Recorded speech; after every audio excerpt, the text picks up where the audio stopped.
पुरुष सिंह दो वीर हरसि चले मुनि भय हरन कृपा सिंधु मति धीर अखिल विश्व कारण करन। पुरुष सिंह दो वीर, दोनों भाई पुरुषों में सिंह चले हैं गुरु जी के साथ मुनि भय हरन। राम जी को पुरुष सिंह कहा गया है, पुरुष सिंह। राम जी सिंह हैं। भरत जी को जब कहा गया कि बैठो इस गद्दी पर, अयोध्या गद्दी पर, राम जंगल चले गए थे तो गुरु जी ने कहा बैठो इस गद्दी पर, सिंहासन पर। तो गुरु जी से भरत जी ने कहा गुरु जी ये सिंहासन है, सिंहासन पर सिंह बैठता है और भरत सिंह नहीं है। तो भरत क्या है? भरत क्या है मालूम? भरत हंस, भरत सिंह नहीं है। भरत हंस रविवंश तड़ागा, भरत हंस रविवंश तड़ागा। भरत सिंह नहीं है गुरुजी, भरत हंस है। और भरत बैठ जाएगा तो ये हंसासन हो जाएगा और ये है सिंहासन। सिंहासन पर कोई सिंह बैठे तब इसकी शोभा है।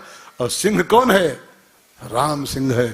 पुरुष सिंह दो वीर हरसि चले मुनि भय हरन कृपा सिंधु मति धीर अखिल विश्व कारण करन।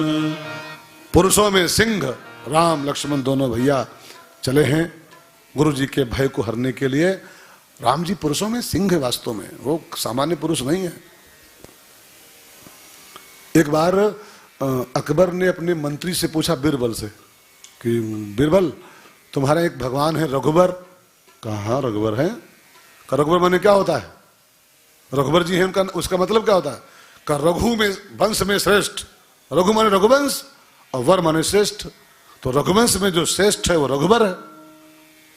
का एक देवता तुम्हारे हैं यदुबर है, यदुबर। नटवर, कहा नटवर भी है। तो कहा वो उसका मतलब क्या होता है? कहा जो नटों में श्रेष्ठ है, कलाकारों में श्रेष्ठ है, नटवर है। तो बर में बर माने क्या होता है? का श्रेष्ठ। तो इसका मतलब अकबर ने कहा हम भी श्रेष्ठ हैं क्या?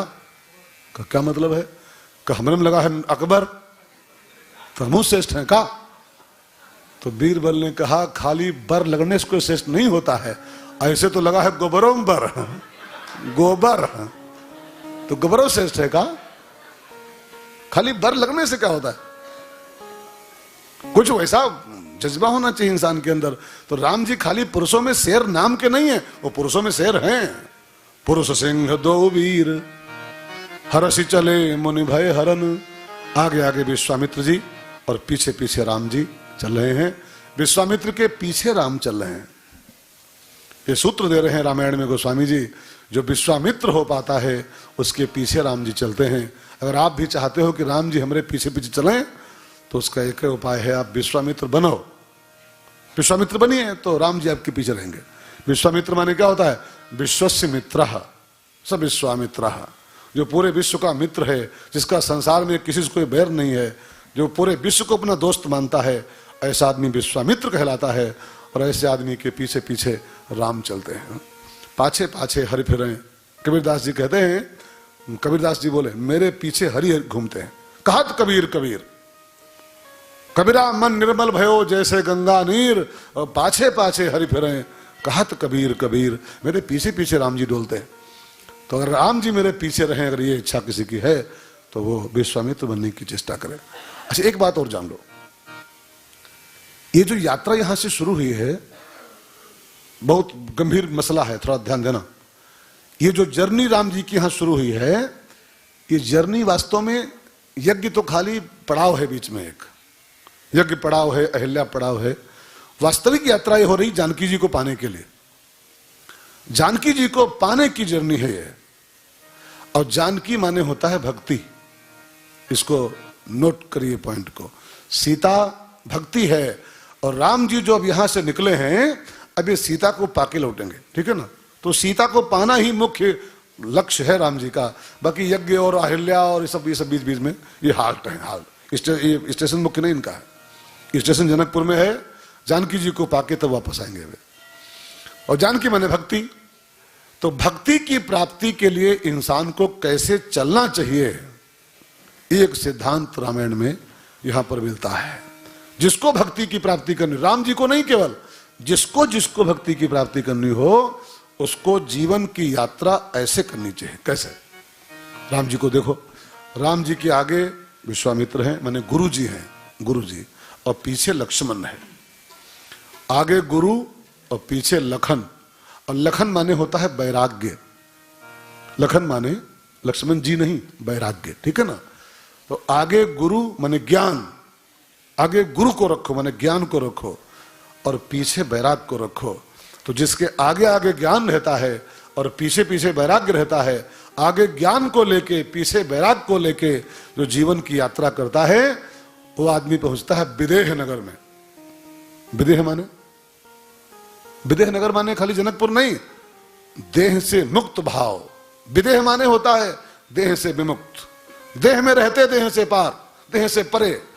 और जब इंसान ज्ञान वैराग को साथ लेके चलेगा तब जब आगे बढ़ेगा वो, तब धीरे धीरे ज्ञान वैराग की कृपा होगी और वो विदेह नगर पहुंच जाएगा। वो देह रहते हुए देह से मुक्त हो जाएगा, और जब विदेह नगर की यात्रा आपकी पूरी हो जाएगी तब वहां आपके अहंकार का भंजन होगा, और तब सीता आपको जयमाल पहनाएगी। ये कथा नहीं है, ये आपकी बात हो रही। आपको अगर भक्ति की प्राप्ति करनी है, आपकी इच्छा है कि सीता हमको माला पहनाए, तो आगे गुरु को रखो और पीछे वैराग को रखो, तब जीवन की यात्रा करो, ठीक है ना।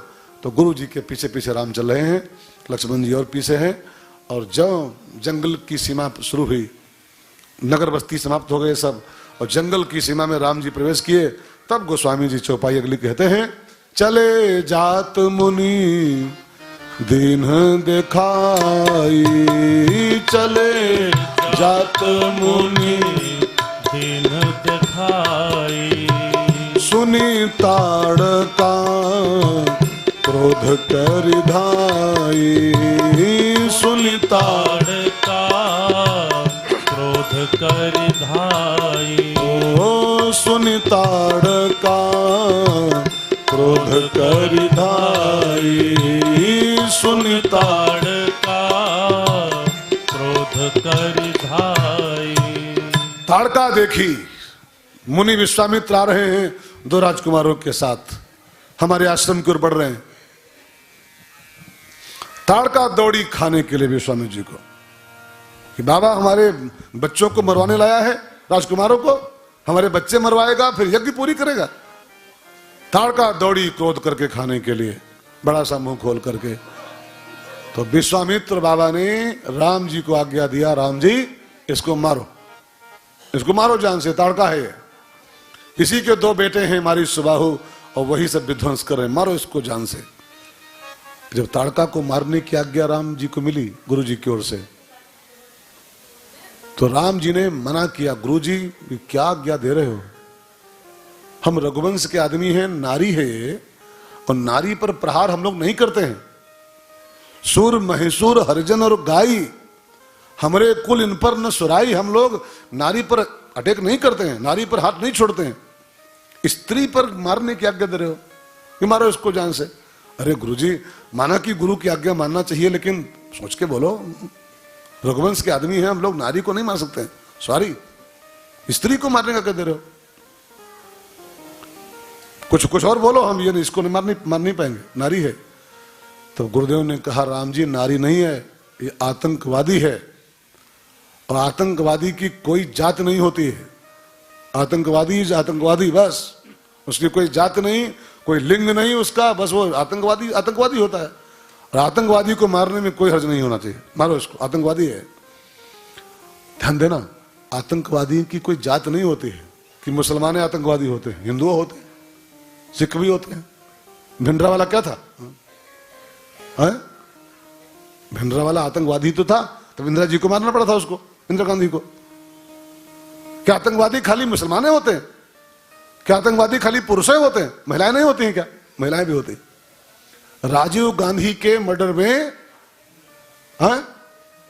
सब महिलाएं थी पूरे ग्रुप में। वो लिट्टे था वो, लेकिन बाहर था, मुखिया वही है लिट्टे, लेकिन वो जो जिस समय मर्डर उनका हुआ था मंच पर, उस समय उस ग्रुप में टोटल महिलाओं ने मारा था उनको, नलिनी हो, परिणी हो, क्या क्या क्या क्या। तो आतंकवादी खाली पुरुष होते हैं ऐसा कुछ नहीं, आतंकवादी नारी भी होती हैं, और ये नारी वाली नहीं है, आतंकवादी है, मानो इसको मेरी आज्ञा है। और जब गुरुदेव ने सिद्ध कर दिया आतंकवादी को मारने में कोई हर्ज नहीं, मारिए, तब राम जी ने गुरु आदेश का पालन किया। और गोस्वामी जी कहते हैं, एक ही बाण प्राण हरि लीना, एक ही बाण प्राण हरि लीना, दीन जानिते ही निज पद, दीना, दीन जानिते ही निज पद। दीना। राम जी ने गुरु के आदेश का पालन किया और एक ही बाण में ताड़का जी को समाप्त किया। मारा नहीं, निज पद दीना, तार दिया उसको। राम जी किसी को मारते नहीं, तारते हैं सीधे। ताड़का जी का उद्धार हुआ एक ही बाण में। अब थोड़ा सा इसके वैज्ञानिक अर्थ को समझो। ताड़का वास्तव में ताड़का खाली राक्षसी नहीं है, ताड़का का एक बहुत आध्यात्मिक गहरा सा अर्थ है। एक बात और समझो आप, कृष्ण कथा की शुरुआत पूतना के वध से हुई थी। कृष्ण भगवान ने जो बोहनी किया है मारने की, श्री गणेश किया है, किससे किया था? पूतना से। और राम जी जो श्री गणेश किए हैं वो ताड़का से किए हैं। वो भी महिला, ये भी महिला। वहां भी महिला से श्री गणेश सायनमा हुआ है और यहां भी महिला से हुआ है। महिला नहीं इसका अर्थ होता है। पूतना और ताड़का दोनों एक ही चीज के नाम है। पूतना माने भी होता है अविद्या, वासना, और ताड़का माने भी होता है वासना। और वासना ही मारीच स्वभाव की मां है, इसको ध्यान रखिएगा। मारीच माने होता है दुर्गुण और स्वभाव माने होता है दोष, दुख। दुख ध्यान देकर सुनेगा। मारीच माने दोष, दुर्गुण, और स्वभाव माने दोष, दुख। सारे दोषों की और सारे दुखों की जो मम्मी है उसका नाम वासना है, ताड़का। ताड़का के गर्भ से ही सारे दोष पैदा होते हैं और ताड़का के द्वारा ही सारे दुख पैदा होते हैं। वासना ना हो जीवन में हमारे आपके, दुर्वासनाएं ना हो, तो कोई दोष नहीं पैदा होगा और कोई दुख नहीं पैदा होगा। तो फिर आपका यज्ञ विध्वंस नहीं होगा। मानव जीवन ही एक यज्ञ है और इसका विध्वंस वासना ही करती है। वासना उसके दोनों बेटे। और वासना का संबंध, विषय वासनाओं का संबंध, दुर्वासनाओं का संबंध एक ही बाण से होता है। और एक बाण क्या है? विवेक, समझदारी। विवेक के बाण का यूज करो, और जब विवेक के बाण का यूज करोगे तब आपकी जो दुर्वासनाएं हैं उनका शमन होगा, और तब मारी स्वभाव इसके बाद मरेंगे। तब आपका जो मानव जीवन रूपी यज्ञ है, ये जो विध्वंस कर रहे हैं दोनों मिलकर के, तब ये संपन्न हो पाएगा। विवेक की बहुत जरूरत है। एक वेद में मंत्र आता है, वेद में, उसमें एक बहुत प्यारा मंत्र लिखा हुआ है, प्यारा सा, विवेक रक्षा करुणेव केली। नन्हा सा मंत्र है, छोटा सा, विवेक रक्षा करुणेव केली। ए मनुष्य, वेद कहता है मानव, तेरी रक्षा कदम कदम पर तेरा विवेक ही कर सकता है। हर जगह पुलिस नहीं तुझको मिलेगी। पुलिस हर जगह है, हर जगह पुलिस है, हर जगह मिलिट्री है, हर जगह सिक्योरिटी गार्ड है। हर जगह पुलिस आपको नहीं मिलने वाली है, हर जगह सिक्योरिटी आपको नहीं मिलेगी, लेकिन तुम्हारे कदम कदम पर कोई रक्षक तुम्हारा है तो विवेक है केवल। विवेक माने समझदारी। और जब विवेक का प्रयोग इंसान करता है तब उसकी दुर्वासनाओं का शमन हो जाता है।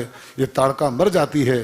जब ताड़का मरती है, जब जड़ कटती है, तब जो मारी सुबह उसके बेटे हैं, तब उनका नंबर आता है। विवेक के बाण का यूज करो तब ताड़का मरेगी। ये इस कथा का अर्थ है। समझदारी से जीवन जियो। ये विषय वासनाओं में क्यों फंसता इंसान है? बेवकूफी के कारण। विवेक का यूज नहीं करता है जब इंसान। अच्छा, गुटखा कौन खाता है? ये ताड़का है, वासना। कौन खाता है? जिसके पास विवेक का बाण है ये नहीं, जिसके पास समझदारी नाम का बल्ब फ्यूज हो गया है, वो खाते। और नहीं, अगर समझदारी जरा भी होती उनके पास, सोचो जरा भी इसमें कुछ होता, तो गुटखा की पुड़िया पर सरकार क्लियर लिख के भेजती, इसको खाने से कैंसर होता है। अगर बाण होता उनके पास एक हो, वो बाणु भेगवा है, वो दोनों पास बाण भेगवा। बाण अगर विवेक का होता तो खाते। विवेक का जरा भी होता तो बीड़ी पीते। कोई चौराहे खड़े होकर सिगरेट फूकते हैं। मैंने सुना है कि 10 रुपए की एक बीड़ी, एक सिगरेट आती है। 10 रुपये 12 रुपए की। कोई कह रहा था बहुत महंगाई बढ़ गई, 10-20 रुपए की एक पीस आती है। और चौराहा खड़े के रुपये 20 गए और कैंसर हो, हम 20 रुपये जा रहे हो उधर और कैंसर का निमंत्रण दे रहे हो लगातार। ये इस अब सोचो विवेक कहीं पर है, कहीं समझदारी यहां पर है तनिक भी कि 20 रुपये गए और कैंसर का निमंत्रण भी गया साथ में, ये कैंसर देवी आओ। हाँ? कहाँ की होशियारी है, कहाँ की होशियारी। मैंने 5 रुपये गुटको खाइन और तो गालम कैंसर हो जाए, वो 2 रुपया के पहले हुई, फिर कैंसर का निमंत्रण हुआ कि आओ देवी आओ, हम रेडी हैं कैंसर के लिए, रेडी फॉर कैंसर। है विवेक है कहीं पर? विवेक हो तो वासना मर जाती है इंसान के जीवन में। दारू पियो मरियो गए 150 लोग। मैं पहले दारू पिए उमा पैसा लगा और तो कहीं मरे तो लगबे करी। अब दारू क्यों पियो जो मरे, न पीती हो तो न मरती हो। हाँ 150-200 मरे हैं कल परसों में, 150 लोग, अगर न पीते तो मरते। लेकिन क्यों पिए? अब दोष किसी को दो तो दोष थोड़ा किसी का, क्यों पिए आप? विवेक का बाण तुम्हारा कहां बह गया था? वासनाओं का समन जब भी होता है समझदारी के द्वारा ही होता है। समझदारी के बाण का जब यूज करोगे तब समझ में आएगा ये ठीक नहीं। एक संत बोल रहे थे कि कोई पागल हो ना, पागल विक्षिप्त, उसको अपने घर लाओ और उसको अपने कमरे में 3 दिन बंद कर दो और उसको न भोजन कराओ न पानी पिलाओ 3 दिन तक। और 3 दिन बाद वो बिल्कुल जब पूरा कचकचा जाए भूख के मारे तो उसको बाहर निकालो और बाहर निकाल के उसको बढ़िया थाली परोसो भोजन की, दही बड़ा और दाल चावल सब्जी रोटी और थाली उसके आगे रखो थाली। और अब 3 दिन का भूखा होगा, लाख पागल है वो, लेकिन जो थाली आगे आएगी तो क्या करेगा? उसको क्या करेगा? खाएगा ना। और जो हाथ बढ़ाए और त्यों बोल दो कान में, ए पागल इसमें जहर पड़ा हुआ है, जहर है मत खाना, तो कितनो सिर्री होए। अब 4 दिन का भूखा होए लेकिन सुन पाओ कि जहर पड़ा है तो खाई नहीं खाई। अब पुड़िया पर लिखा है कि इसका खाने से कैंसर होता है और तहु खाए तो ये का मतलब है कि ऊ सिर्री उनसे तहु नीक है, उनसे डबल सिर्री हुए हैं, उनसे बड़े सिर्री हैं। जहर परा है जान के सिर्री नहीं खाई खाना हो, लेकिन लिखा है इसको खाने से कैंसर होता है तहु। ये का मतलब है कि 2 टाली भूसा भराई में है, कुछ ये नहीं है, कुछ ये नहीं है, सिर्री उसे नीक है। सोचो आप, विवेक कहीं है इंसान के पास? विवेक हो तो ताड़का मर सकती इंसान के जीवन की। एक ही बान प्राण हर लीना, एक ही बान प्राण हर लीना, दीन जानते ही निज पद दीना, दीन जानते ही निज पद दीना।